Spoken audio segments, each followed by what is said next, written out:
અને જો અહીંયા બેન ભણાવે છે બધા નિશાળિયાને તો અને હું તો આજ નિહાળિયાને તો મૂકીને વીચી પણ અત્યારે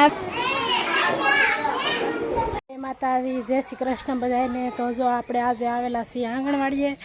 તો આંગણવાડીએ પહોંચી ગયા છીએ બેન ખીચડી બનાવવા ચોખા હારા કર્યા છે અને જો નિશાળિયા બધા બેઠા મજા આવે કે ભણવાની હે મજા આવે તો હા એકડા આવડે પછી કલમ આવડે આ મંજુલા બેન સારું ભણાવે કે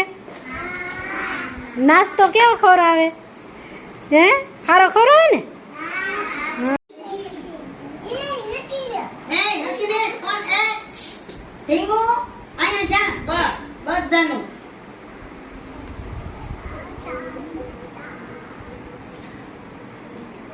અને જો અહીંયા બેન ભણાવે છે બધા નિશાળિયાને તો નિશાળિયા બધા બેઠા સરસ મજાના બેન આજ કેમ ખલેલા લાવ્યા આજે અમારે 8 દિવસમાં સોમ અને ગુરુ ફ્રૂટ આપવાનો નિયમ છે અમારે 2 વાર ફ્રૂટ આપવાનું હા સોમ અને ગુરુ સોમવારે ને ગુરુવાર અને જો હું પણ અહીંયા આવું છું હું અહીંયા હું અઠવાડિયે હોય હતી ને અમારા જેઠના છોકરાને મૂકવા આવું નિશાળે અને ઘણી વાર હું ભાળું છું કે આ બેન ખલેલા અને બધું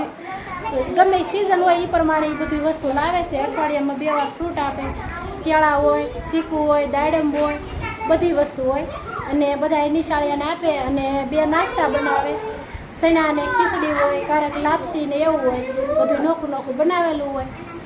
અને હું તો આજ નિહાળિયાને તો મૂકીને વીચી પણ અત્યારે આવેલી છું બાલભોગના પડીકા લેવા તો બેન બાલભોગના પડીકા આપે અને બાલ શક્તિ છે અને 7 પડીકા આવે છે અને આપણે દર મહિને લઈ જઈએ અને આપણે તો છોકરાને બનાવીને ખવડાવીએ કેમ કે બહુ મસ્ત બને છે ને સારું લાગે ખાવામાં સારું છે અને સરકારી હોય એ કાંઈ આપણને જેવું તેવું ન આપે એ સારું જ આપે અને અત્યારે હું ખલેલા ખાતી વાત કરું છું